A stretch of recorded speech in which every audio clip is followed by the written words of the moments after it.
And we are live. Welcome, folks, to episode 3639 of the Survival Podcast. This is going to be a really serious episode. I got this guest app a few weeks ago, and I was like, man, we've never talked about this. And I just had one of my good friends go through a very similar situation. We're going to talk about today somebody you care deeply about. In this case, my guest's daughter is overseas and not like Mexico, Canada from the United States, like way overseas in Asia, actually. And something terrible happens and they pass away.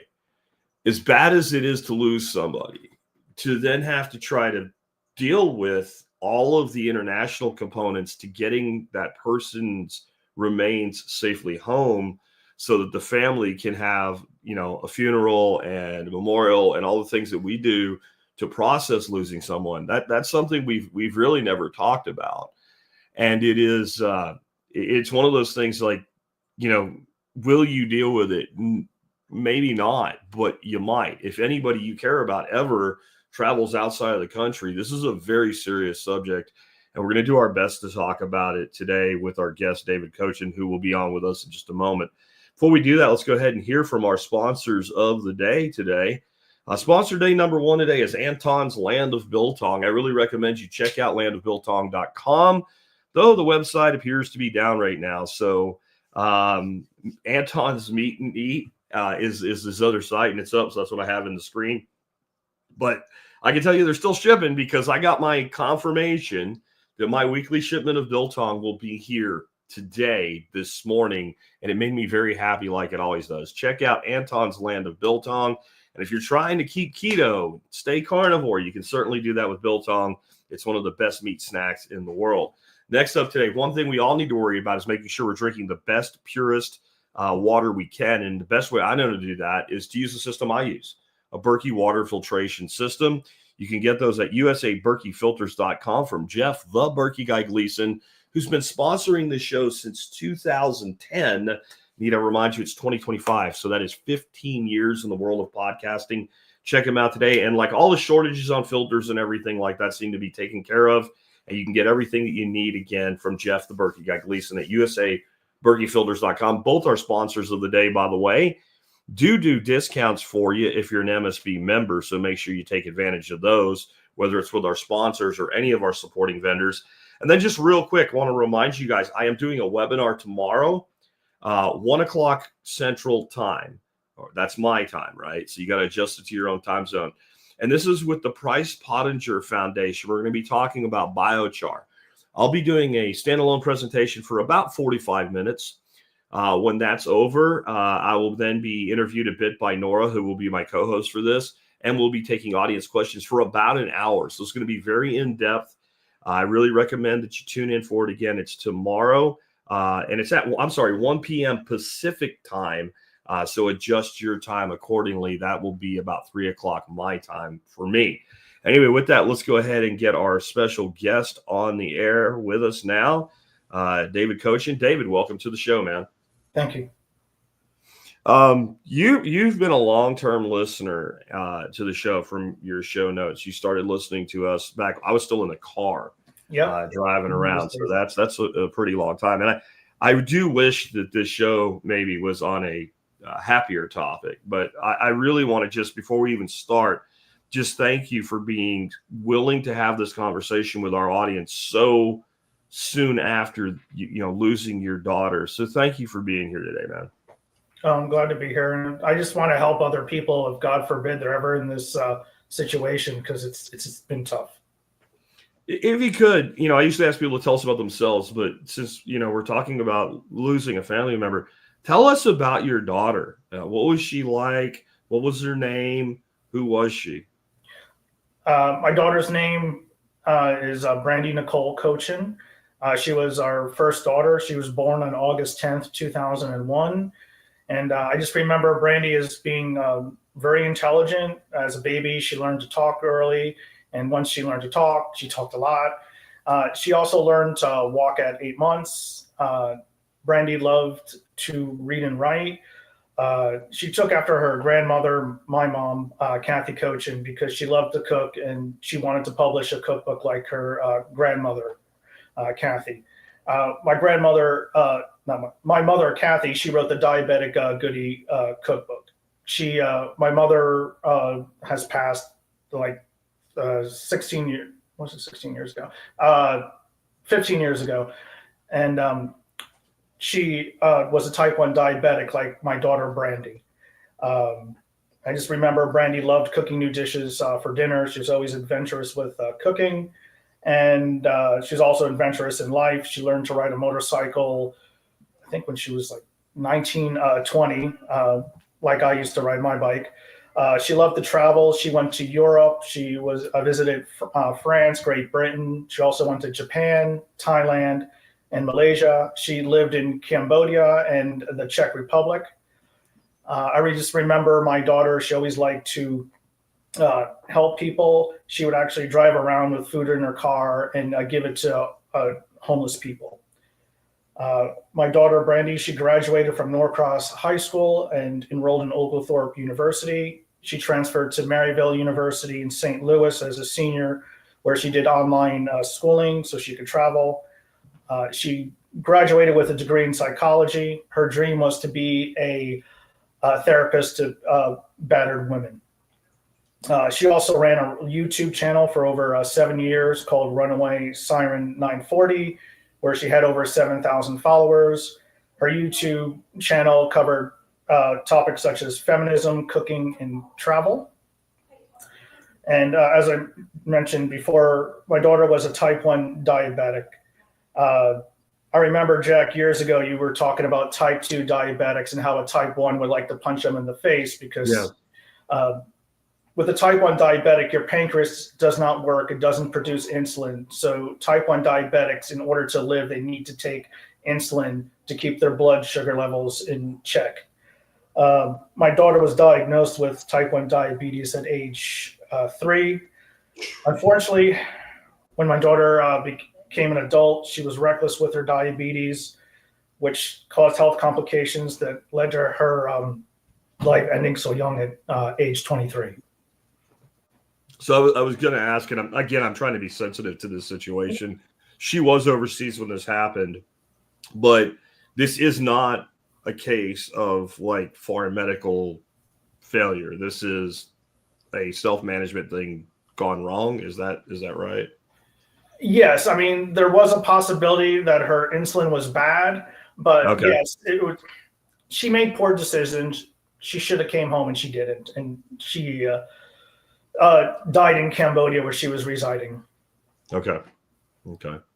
That's terrible to hear, and unfortunately, I also have a connection through family that something very similar happened at a much more advanced age in life, but it was a lifelong poor management decision, and it's too bad. And it really does hit me when I see people with type 2 diabetics going, all you have to do is not do what's putting you here, and Exactly. to see people deal with this genetically that have no choice.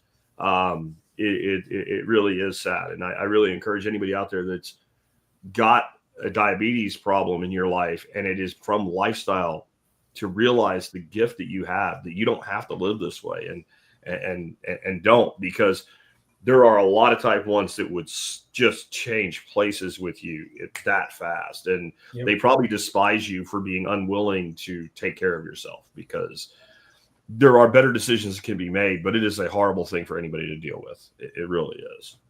I agree. So she's overseas when this happened, but she wasn't on like a vacation. She was residing there. How were you notified about this? Like, how long after, and who notified you? And was there anything in place in case this happened? No, I actually had to find out about my daughter. As I said before, our daughter was not taking care of her diabetes. We kept telling her, come home, you need to go to the hospital. Yeah. The last time I spoke with her, she had trouble breathing, and I kept saying, you got to go to the hospital. She didn't listen. And on January 9th, the night before, I told her to go to the hospital. So Cambodia is 12 hours ahead of us. Okay. So it's a little difficult communicating. So the night before, as I said, she had trouble breathing, but she decided to come home then, which was nice. But we kept telling her, go to the hospital. And for some reason, she didn't. So on January 9th, I woke up with a bad feeling. We couldn't contact her. So I tracked down her employer. She worked for a nonprofit animal welfare center called PPAWS, Pompeii Animal Welfare Society. I was able to track down her employer on Facebook, and I sent a message to the company. A director contacted me back and messaged me and said requested to call me. So she called me around 10:16 a.m. and she told me that Brandy missed her meeting at work, and her coworkers were calling her, but they weren't getting. Brandy wasn't answering her phone call. The missed calls. She was missing a bunch of calls. So a couple of her coworkers went to her apartment, and they found her unresponsive. I think she was dead at that time. They called the ambulance, but she couldn't be resuscitated. And then at night, at 6 p.m., the State Department called my wife, Sabrina, and notified her of Brandy's death. And they weren't very helpful. They just said she died of an overdose. And my wife says, no, she wasn't into drugs. She was a diabetic. She had insulin needles. She's like, oh. But they weren't very helpful. So that's how I found out about my daughter's death. It was the worst day of my life. Now, people deal with losing loved ones. It happens, unfortunately, every day. But generally speaking, the next week there's mourning, but there's also like this, I've got to get everything taken care of. And it becomes the thing that helps us. I think, like, I read one time an article about how we do things differently here than they do in a lot of the rest of the world, where some of the Central and South American countries, like if somebody dies this morning, you're literally doing the burial that evening. And so you don't have that time to kind of process it. And it's a very different thing at a funeral down there, because, like, this woman that lost her husband 4 hours ago is burying him, and it's very hard. But in this situation now, the need is not calling a funeral home and just making a few arrangements and getting family in and figuring out what day. Now, before any of that can even really start, we've got to get somebody's body home from thousands of miles away. And it's not like getting them from Pennsylvania where you just go do it. Like, it's, it can be done. There is international borders. It's complicated. It's probably expensive. I really don't understand what you do. What are the options when this happens? So if a loved one dies in a foreign country, you generally have three options. You can repatriate the body or the ashes. That means bring the body back to the United States. The second option would be to travel to the country and return with an urn of your loved one's ashes. The third would be to inter the body in a foreign country. Okay. And what did you choose to do, and what's that like? We chose to repatriate Brandy's body. Okay. Because Brandy said if she did die, she wanted to be buried. And I think that's even an important discussion to have with your loved ones. What do you want done? My wife and I were actually discussing it last night, and she said, as far as I'm concerned, you can cremate me, or I don't care what you do. And what brought it up is I didn't know this till recent. Like, any veteran can actually be interned at the veterans cemetery in DC. And she said, do you want that? I said, not really, but I've also determined for me that when I'm gone, whatever y'all do is for you. So I think that, like, having that kind of a conversation isn't something any of us want to do, but it seems really important. And then it will often be the case that your loved ones want to do whatever you wanted, right? That's like the one thing left we can do for you. So I would imagine it is more complex to bring back an intact whole body of a person. What is that process like? Well, when someone does pass overseas, at first I thought, okay, I got to fly over there and handle it. not the way you want to do it, because it normally takes 4 to 6 weeks for a body or the ashes to be repatriated to the United States. Okay. So, God forbid one of your loved one, someone's loved one, dies overseas.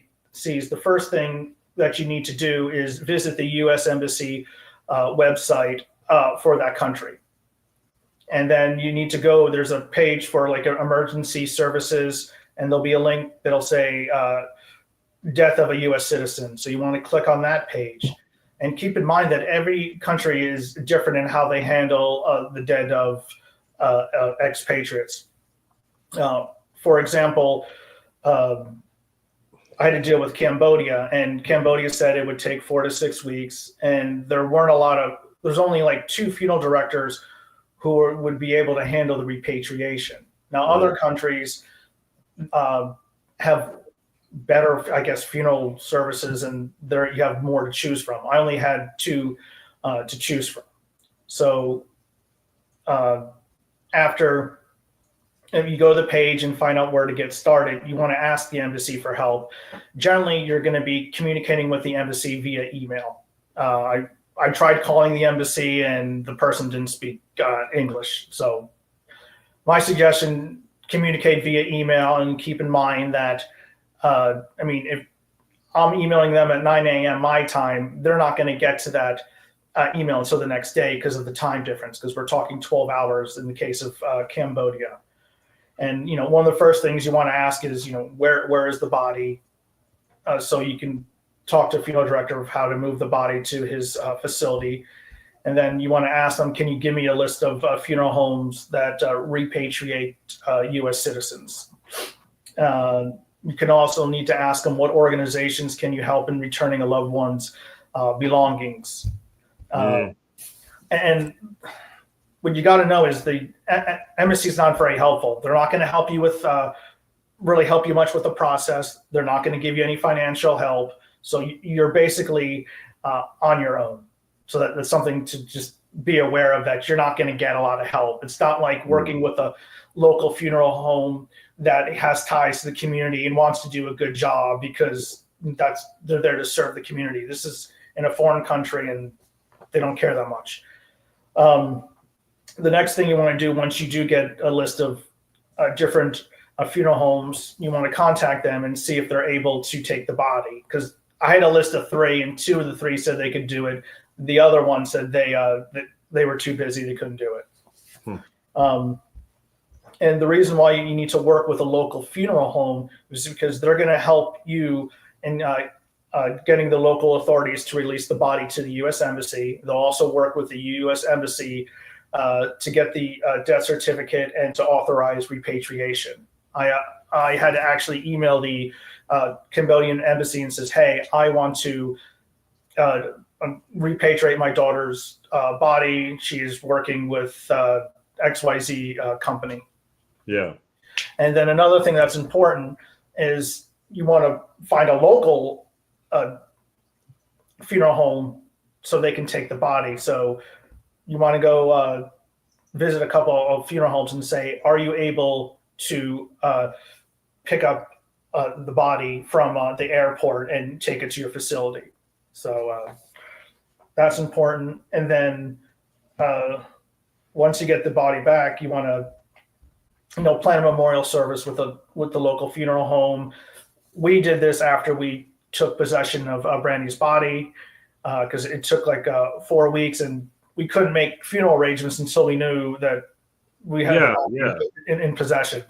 So one of the things I just got to remind people is that you got to wait. It's a waiting process. It's not like, as you said before, you could contact your local funeral home. They could pick up the body and you can have a service within a week. I would say all the times we've had to do it, if we didn't have it the next weekend, that weekend of that week, it was because it was too close and it was the next weekend so that family could travel in and all. But it was like, of all the problems that we had to deal with, that wasn't really a problem. That was like the easiest part, not maybe emotionally, but logistically. You made a few phone calls and things went in motion. Like people, I think when you're in your own country, in your own community and all, like, even if that funeral director doesn't know you or anything, there is this, like, they understand what they're doing and the situation you're in, and they're professionals, and this is what they're concerned with, and they want to do what they can to help you get through that time where you're dealing with people that you're just a foreigner to them. And I'm not putting anybody down or anything, but I like part of it, what I'm thinking when you're saying this is, well, what is the standard, what do most people in that country do when they lose somebody? And if they're primarily, like, their culture is cremation, and then so you're this foreigner asking for this complex thing that they don't even relate to, like, and I don't know what Cambodia is like, but what is the standard practice in Cambodia? If it is something other than what most people in America bury the whole body, and if it's different, then to them it's like you're just being a pain in the ass American, like. And I know that's a horrible thing, but people rationalize bad shit every day, right? Like, they have to go on with their lives. And in the end, whenever you hear somebody died, you feel bad for them. But if you don't know them and you don't have any personal connection, how long? Because it happens to somebody every 7 minutes roughly. So I think that you're just dealing with, like, this disconnect in that situation. Yes, in Cambodia, the standard thing is when dealing with a dead person is cremation. Okay, so that's what I was wondering that. Like, so to them, like, why are we doing all this? Because he can make money and get paid well. Yeah. Were at least the people that ended up handling it for you, do you feel like they did the best they could for you? No. Oh, okay. No. I told you the worst day of my life was finding out when Brandy died. The second was when we viewed the body. The funeral director in Cambodia botched the process of repatriating. Botched the embalming. Embalming, yes. Yeah. Because the body came in on a Wednesday, and the our local funeral director said, we need to do some work on her. We need you to come in the next day. And so the second worst day is when we viewed her body. We had to have a closed casket because the funeral director in Cambodia did such a horrible job. I'll get a little gruesome. I mean, generally the way the embalming process works is they go through the vascular system, flush out the blood and replace it with formaldehyde. That's the proper way of doing it. Yeah. This guy used body cavity fluid, which, as the funeral director in the U.S. told me, that's to prevent gases from expanding in a body. Yeah. This guy took syringes and injected all over her body in the body cavity fluid. He didn't even change her clothes. And then, prior to he didn't even put a pillow, or it's called a head block, underneath the head of the deceased. And my local funeral director, he said it was the worst job he's ever seen. When they saw her body, her mouth was open, her eyes were halfway open, and her head was partially back. It was that bad.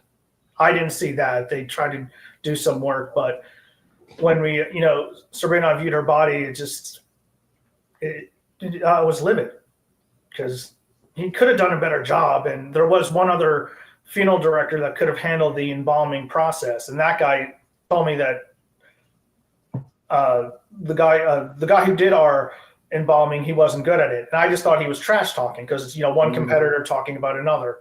Yeah. And I even asked the embassy and said, I'm choosing between these two guys. Which one is better for repatriation of the body? And they says, we can't tell you who's better, but people have used both. That wasn't helpful. Well, that's not helpful at all. No. And it's not something you get Yelp reviews on or something like that. Like, yes. Is there anything that you can do to make this process easier, whether after the fact or in preparation for the possibility? One thing, lean on friends and family. This is the time. Yeah. Do that. And ask about the embalming process if you're repatriating the body, because they need to go through the vascular system. This is that process is not something that's new. Like it was like 5 years new. This has been going on, for close to 100 years of doing the embalming through the vascular system. And then also ask for help from the deceased loved one's friends, like that are over there. For example, I'd like to publicly thank, her name is Christianaire Sang. That was one of Brandy's friends in Cambodia. And she was a huge help. She retrieved Brandy's belongings from her apartment and from the embassy and was able to pack it up and send it to us. So that was a very, very big help. Because if we didn't have her help, we'd have to hire someone that wouldn't even care. So don't be afraid to ask for help of your loved one's foreign friends. The other thing is you're going to need to buy a scanner for your computer because you're going to have to email important documents to the embassy and to the foreign funeral director. You're going to have scanned copies of your passports of the parents, of the deceased. You have to scan in a notarized affidavit of next of kin that you have to send to the embassy so they can go and create the death certificate. So you don't have a scanner, you can always go to a FedEx office or a UPS office and have it done, or go to a friend, but it's helpful to have a scanner. You mentioned passports. Like, what's occurring to me is there's a lot of people don't even have a passport. Like, would their state issued ID work? How? We had passports, so but I was thinking the same thing. Like, not everyone has a passport. Yeah. I guess they would probably take state issued ID of a driver's license, maybe a birth certificate. Yeah. Yeah. It seems strange that it takes so much effort to do this. I understand there's like some concern, like, do we release this body to these people? But it seems obnoxious that, like, okay, once it's verified this was your daughter and she's here, it would seem like everything possible to expedite that process should be done. And it's clearly not. Like, there is a plane, a cargo plane or something that could fill this role. And it's like there's bureaucratic BS involved in one of the few places in the life, that you would think, let's kind of forego this. But I guess not. And I guess we should say for other people out there, like, this experience could be totally different in a different country. And sadly, I guess there's really no way to know unless you have to deal with it. Yes, that's correct. What did you learn from the whole thing? Like, if you were advising people today and they have someone living abroad or traveling abroad, like, from this whole thing, what would your advice to them be? Not after it happens, but in case it happens. Well, don't expect much help from the U.S. Embassy, number one. Okay. And expect that there's going to be a waiting period that's a month to a month and a half in order to get the body or the ashes repatriated. Another reason why we chose to repatriate the body, it was only $3,000 more to bring the body back versus her ashes. And repatriation is expensive. For example, I paid $9,500 to have her body repatriated to the United States. So for what you just said, if they had shipped an urn, that would have still been $6,500. Yes. So, at that point, I'd rather have a funeral service and a viewing. Unfortunately, we couldn't have a viewing because he did such a horrible job. Also, funerals are expensive via stateside or even bring a body back. For example, in addition to the $9,500, we spent $14,400 on a burial and $10,000 for the funeral service stateside. And then we had a repast to honor her after the funeral, and that cost about another $2,000 or $2,500. So, like I said, when someone dies, it's expensive. And one of the biggest things I learned is about this whole process is you learn who your friends are. The people that show up and are there for you. That losing someone in your family or a really close friend shows you exactly who you can count on. It's to a level beyond moving. Like the people that show up when you move, they pretty much have your back. But the people that show up here, they really have your back. And it is a terrible situation. You know, a lot of people are doing this, though. They're choosing to go live abroad, you know, whether it's permanently, semi-permanently, or even like a lot of young people are like, I'm going to go live in Europe for 2 years or, you know, whatever. And, you know, if somebody wanted to do that, that was a younger person in my family, I would encourage it. But this makes me think about it differently because in your case, it was diabetes, but it could have easily been getting hit by a car.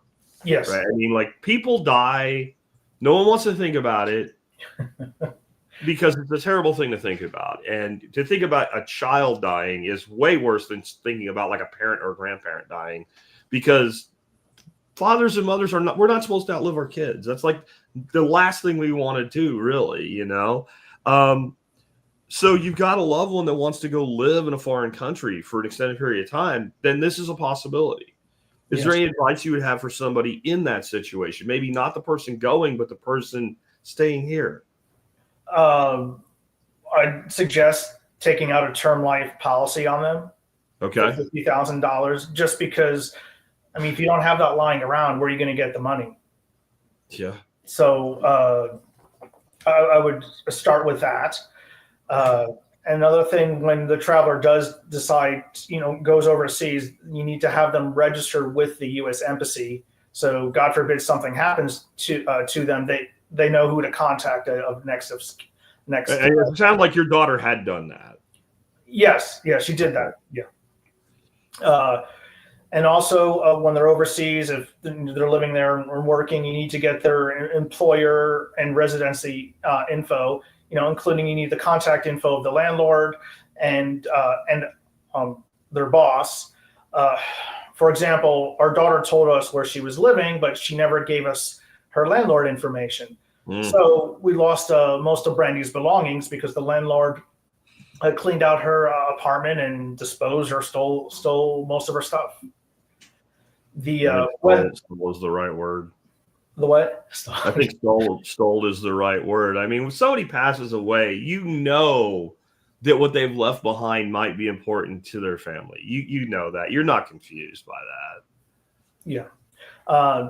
However, the police did take her valuables, like her electronics, okay, and her IDs, and her phone, her computer, Kindle, Xbox. So they did take that, and then, as I said before, her friend Kristen Air was able to pick up those items from the embassy. I had to email the embassy and say this lady is coming to pick up her belongings.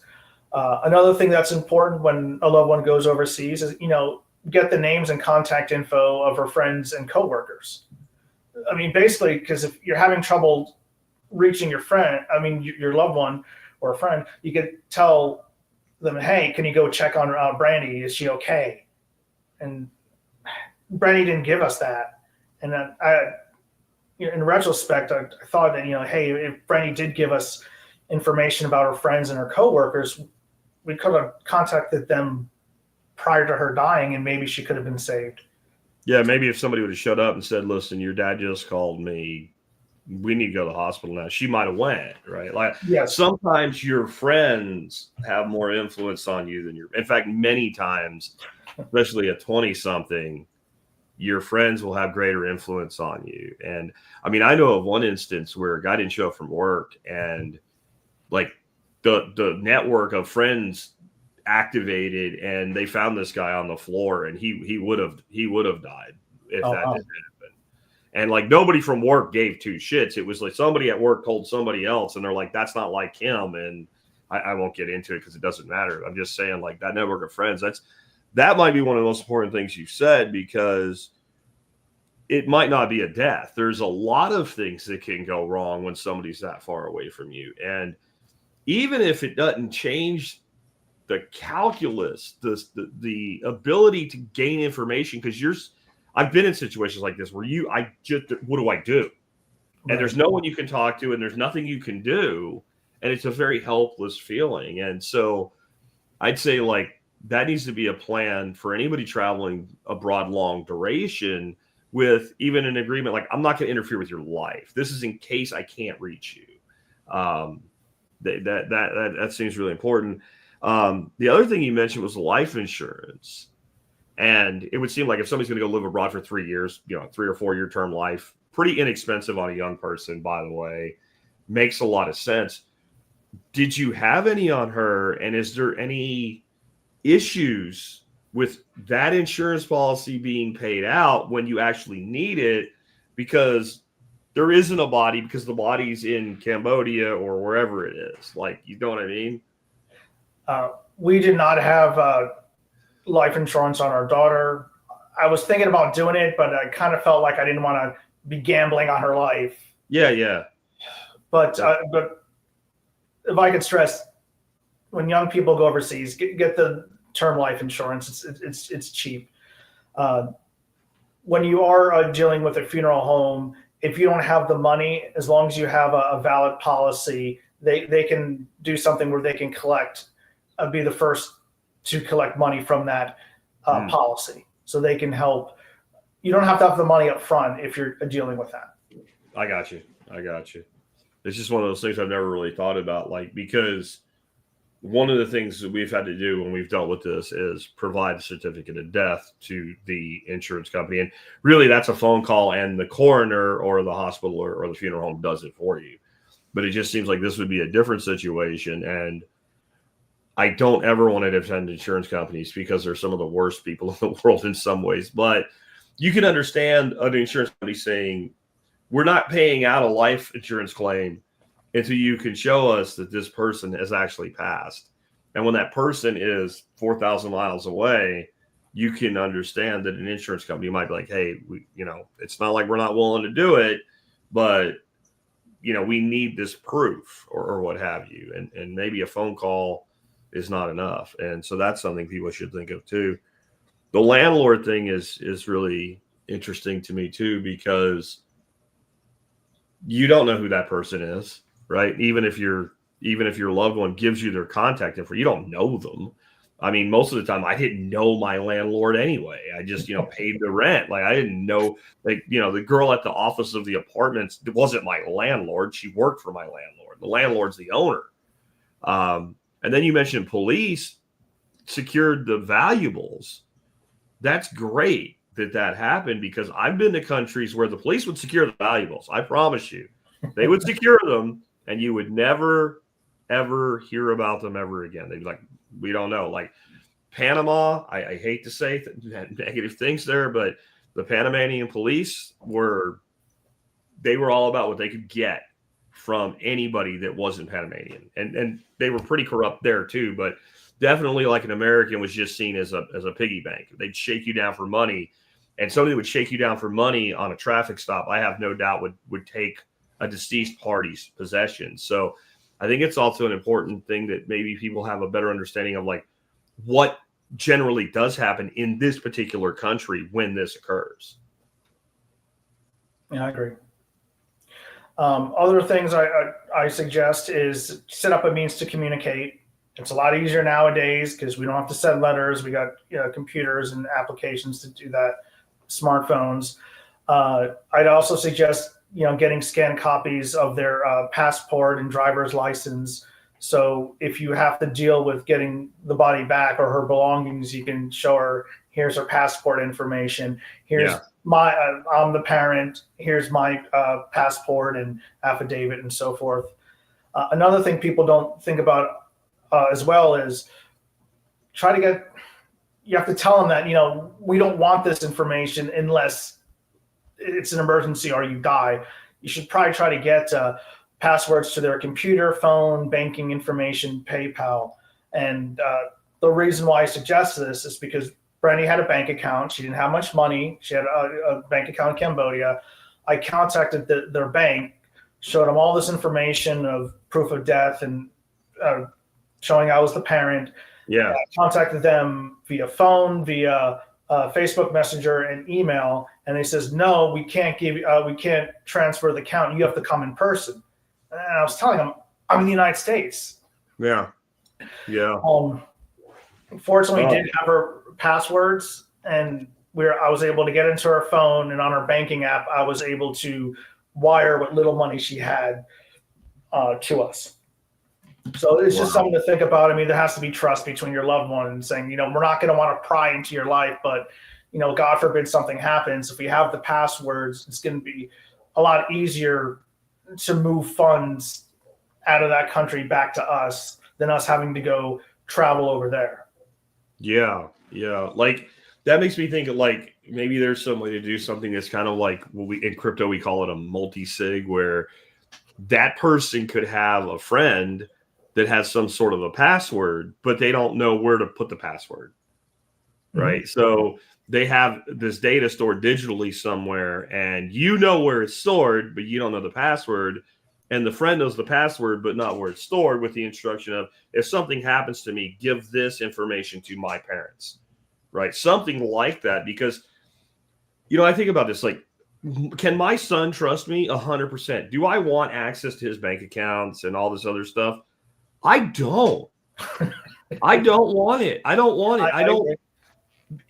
I don't even want to like to be tempted to look at it and then start judging him as a father. Is he managing his fund? I don't want it, but I would, in that situation, I would want access to it at that point, because all the reasons I don't want it are gone now. All I can do now is what's right by my my deceased child. Like, yeah, I that's one of, and then you mentioned like getting things done. Like one of the things we did as my father-in-law was in decline was we had a power of attorney drawn up, and it would seem like that would be a reasonable precaution. Is that if someone's traveling abroad like that, long duration, especially, some sort of limited power of attorney under certain circumstances.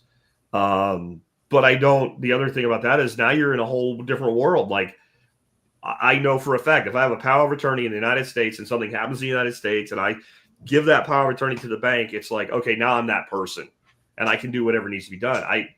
I would say you probably would want to consult with some level of attorney with expertise for that jurisdiction onto any sort of power of attorney, because what's worse than not having something is believing you have something and you don't.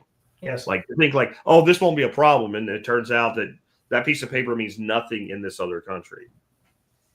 I agree. Yeah. Yeah. It would seem to me like one of the best things people could do in that situation would be maybe their banking needs to be domestic, like, and available internationally, because I've never had a problem using my domestic bank account internationally. But I guess there is a case for having local bank relationship as well. I don't know. Do you have any advice, like for like, we've come at this mainly from your perspective right now, the person that's back here, whether it's the child or the parents or a friend or a brother or whatever traveling. What about the person that's actually making the decision to live outside of the U.S. for a time? Like, do you have any advice for what they should do? Yes. I mean, tell them that they're always welcome to come home. You don't have to try to, prove something. And then, tell them to put their health first. My daughter, for being such an intelligent young woman, she was very reckless with her health. I remember having a conversation with one of my friends, and he says, I don't understand. She was reckless with her health, but she was very, very bright. And I said, I agree. I can't figure that out. Another thing, just keep in touch so people know that you're alive, you're doing okay. And that's a lot easier to do nowadays than in the past. And then, heed your parents' advice. I mean, that's something for people who don't leave the country either, because a lot of young people think that their parents don't know anything. And like, yeah, we're older than you. We have more wisdom. We want you to succeed. Yeah. Yeah. Yeah. I think a lot of times too, a person that maybe is in that situation of going abroad, part of what they're doing is creating separation for whatever reason they have. Right. And they want to do it themselves and whatever. And I would say to the person doing that, that's great. And if that's what you want, pursue it. But understand that, like, there is nobody in the world, 99.9% of people anyway, that will do more for you to help you than your parents. Right. And exactly. There are people that's not true about it. That's not true in my world. Like, as I'm saying that, I realize, like, it doesn't apply to me, but it does apply to me with my son. Mm-hmm. Like I will slaughter dragons for my son. There is nothing that I wouldn't do. to help him if he was in a situation and needed my help. And I think that like young people get in this stage, and it usually seems to run about a 10-year stage where like they forget that and don't because no matter what you think about your friends or whatever, they will never do for you what your parents would do for you. You know, with, again, I will acknowledge some rare exceptions, but you know, that's a person that the parent is damaged. Let's just put it that way, right? Like any sane person, tell me what I got to do.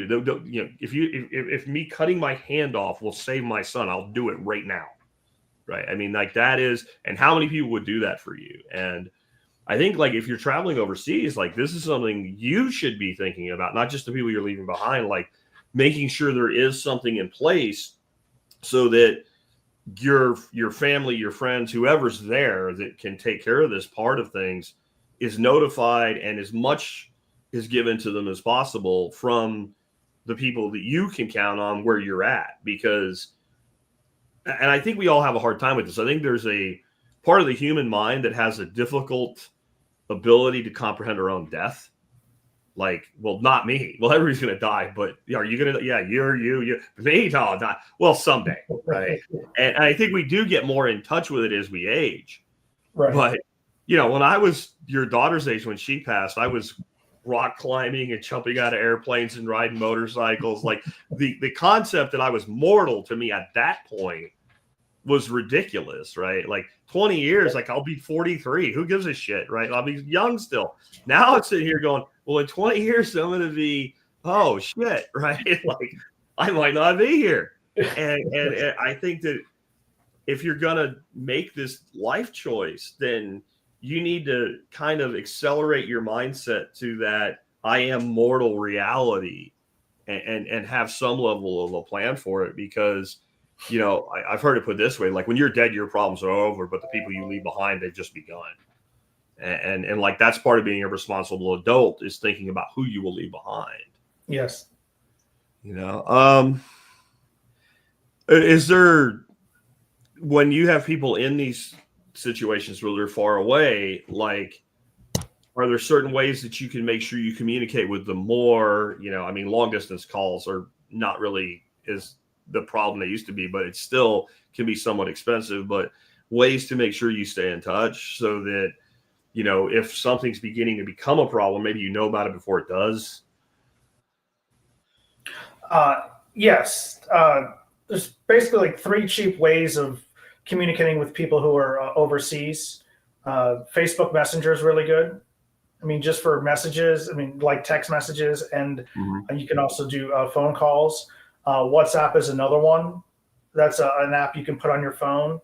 And then lastly, if you want to do actual phone calls, you could use Google Voice to make international calls. And that's only like 15 cents per minute. And I mean, that's one nice thing about technology nowadays is even though, you know, your friend or loved one is a continent away, it's a lot easier to communicate than it was, you know, 30 years ago. You know, I do have a friend who is domestic, and he's not big on texts and calls and stuff like that. And he travels a lot domestically, but he travels a lot, and he has some serious health issues. And I'm like, I don't give a shit what you do. Post something on Facebook every day. Yep. Or just post something. You don't have to post it to me. I don't even use it, but I'll look it up and I'll check your profile. And I ain't heard from you a while, but you checked in at Buc-ee's and you were buying beef jerky. Good. Like, and I'm like, if you don't, I'm gonna fucking send a search party out after your ass. Like I think that like we tend to zone in on where we're at, and then we like, I'm not worried about like they know I'm fine. Well, they don't know you're fine, especially if you have a health issue. Like, yes, I mean, you had to know this could be a problem, like even before she was telling you there were some problems. Like, I've never met a diabetic who took their condition seriously that wasn't in touch with the fact that things could go catastrophically wrong very, very fast. yes. Like that's actually the only way that you can be taking it seriously is to accept that. Like, because there are a lot of people out there that are type 2s and, you know, maybe they're not full tilt as bad as it gets yet. And if they don't really take care of themselves, well, they could go sideways, but it may not, where If you're type 1 and you don't take care of yourself for even a couple of days, you can end up just catastrophically dropping off a cliff, like over minutes almost, you know. And I did find it interesting. The State Department said she overdosed. And that's something that I've seen a lot of with diabetics. I remember one gentleman I worked with, he ended up in a diabetic crisis, and you can actually have breath that smells like you've been consuming alcohol in that situation. And he almost lost his job. They just assumed he was drunk at work. Oh, wow. And what it was is he had, I don't know what he did, but he took the wrong dose of, like, too little insulin. And he ended up like in a crash because of that. And he was slurring his speech and they got him off. But it took some effort from us on the crew that worked with him saying, this dude's diabetic, because the people that we work for were ready to terminate him immediately. And so, you know, maybe that was part of the local prejudice, I guess, against a foreigner, that like, oh, it's an overdose. It's an overdose. Yeah, it's an overdose of sugar. You know, basically is what that would be. So I appreciate you being with us today. Is there any more advice you have for people as we wrap up here? Not really. Just, you know, be thankful for your loved ones and tell them you love them, and, you know, try to stay in touch. Yeah. And you know, tell the young ones, you know, people in their 20s, yeah, you think you're invincible, but you're not. But, you know, go ahead and live your life. Just even if you have no health issues, like I had a friend who died in high school in a car accident, and it wasn't nobody was drunk, and it was just a freak accident. Like, and the person in the other vehicle ended up severely handicapped for life. And both of those people and their families' life altered in seconds, and nobody really did anything wrong. It really was kind of a freak situation that just happened. And I do think it is very difficult as a young person for you to realize, and I think intellectually we know, well, that happens, but not me. And I think that is a very, in some ways, it's a healthy self-defense thing. Like, if you walked around worrying that today was the day you were going to die every day of your life, you probably wouldn't see 25 before you'd have some sort of stress-induced heart attack or something, right? Like, we have to, on some level, block that out. But then from a practical standpoint, we also need to be thinking about putting things in place. And I would tell you guys listening to us today, like, if you're like, well, this doesn't apply to me because we're not going to travel overseas. Well, maybe, but you don't know that, right? But the other side of it is, but you will deal with death.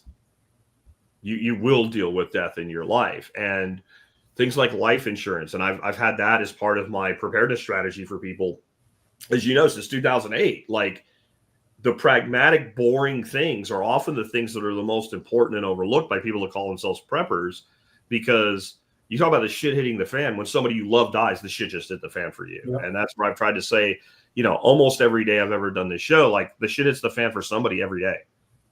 And sooner or later, you'll be that person. Or someone you love will be that person because you're the person that's gone. And I think that, you know, things like having prearrangements for your funeral as you get older, that is something that you know, people should look into. We've done it, like, as best we can anyway. With, like, I've tried to come to grips with what I want is nowhere near as important as what the people I leave behind want. Like, that's actually the more important thing to me. But, you know, making sure that they can do as little as possible when they're dealing with the fact that I'm gone. And nobody wants to talk about this. No one wants to think about this. And I think we've come really far in that direction to the negative, because I remember when I was a little kid, I'm talking like I was like 12, and there was this gentleman that lived a few houses north of me. His last name was Debsky, and he was like 96 years old. And he was part of the whole community that moved there from the Ukraine. And him and his wife, again, were in their 90s. And I know I'm sitting up there with him one day, and we're picking raspberries off his bushes and stuff like that. And he's just hanging out with a kid, you know, and this guy's always like kind of like an adopted uncle. And one day he just says to me, he goes, yeah, I'll be dead soon. Right. And as a kid, you're like, what do you mean? Right. He's like, I'm 96. I'm 96. And when I think about that memory, I think about how my great uncles, my grandparents and all, they talked about their eventual departure. And I feel like even the elderly today don't do that anymore. And I don't know that it's the best thing for society, because it leaves us in a lurch when it happens. There's no expectation. And do you really think a 96, like if you're a life insurance company, you're not insuring a 96-year-old person, right? You're Right. can't help you, right? Like, yeah, we're betting you're going to live longer than you think you are. And in this case, we think we'll lose. So we're out. And we do need to think, I think, more about like our final chapter, and realizing that can come, unfortunately, when we're much younger than we would expect it to. I know this couldn't have been easy for you today. I really appreciate you being with us and having this discussion. Thank you. Is there anything else you want to say before we wrap? Yeah, I just hope, God forbid anyone is in this situation, hopefully something can help you make the process a little easier. It's never going to be easier. It's very, very difficult, but that's it. My only reason for coming on this was just to help other people if they're ever in such dire need. Yeah, I think you're right. It will never be easy, but it can be harder. And so if we can do something to make that not happen, that's probably a good idea. Thank you, David, so much. You're welcome. All right, guys, let's wrap up. I want to tell you, I appreciate y'all for tuning in today. This was probably not an easy discussion for David to have with us, but it's an important one. And I encourage you to think about this subject, not just in the specific way that we looked at it today of everything's harder because the person that you care about that passed away is in another country. And that is why we had this discussion today. But it's not like it's easy when they're not in a foreign country. And planning for our eventual transition to whatever comes after this life is something we all should probably do a better job with, even though it's not something we want to think about, Anyway, with that, I really appreciate everybody for tuning in today. Thank you for that. I want to remind you guys, one of the ways you can help support the show is do your online shopping at tspaz.com. That's TSPAZ, tspaz.com. Today's item of the day is the Gator propane weed torch. I brought this around today just because this is the time to get the gardens ready, right? Spring is springing. It hasn't sprung, but it is actively springing as we go right here. And your garden might be just piled with weeds and dead things. And mine was. And all I did was remove my irrigation so I didn't burn up my pipes, and take this torch. And in a few minutes, all of my beds were prepped and ready to go. Fire is an ancient method to prepare things for agriculture. And I really recommend you check this torch out. And remember, it's a torch. So yes, it burns weeds, but it does a lot of other great things too. Whenever I'm firing up the biochar kiln, this is what I use. If we're just making a fire in the pit for the kids to hang around or whatever, this is what we use. Check it out. Very, very affordable, super high quality. This is my second weed torch that I picked out. The first one, honest to God, was crap. It was just crap. And it literally fell apart over 6 months. From the time I bought it until I finally threw it out, it was falling apart a little bit more every day. This thing is built like a tank, and it costs like a third less than the one that failed me. So definitely check it out. Remember, you can always help us out no matter what you buy. You start your online shopping at tspaz.com. Thank you guys for tuning in today. I really appreciate that. Remember, I am doing the biochar webinar with Price Pottinger tomorrow. I'd love for you to be there. 3 p.m. Central, 1 p.m. Pacific. I guess that's 4 p.m. Eastern. All you got to do is click the link and sign up for it. It's completely free. Take care, guys. I'll catch you tomorrow with an expert counsel Q&A show for the week.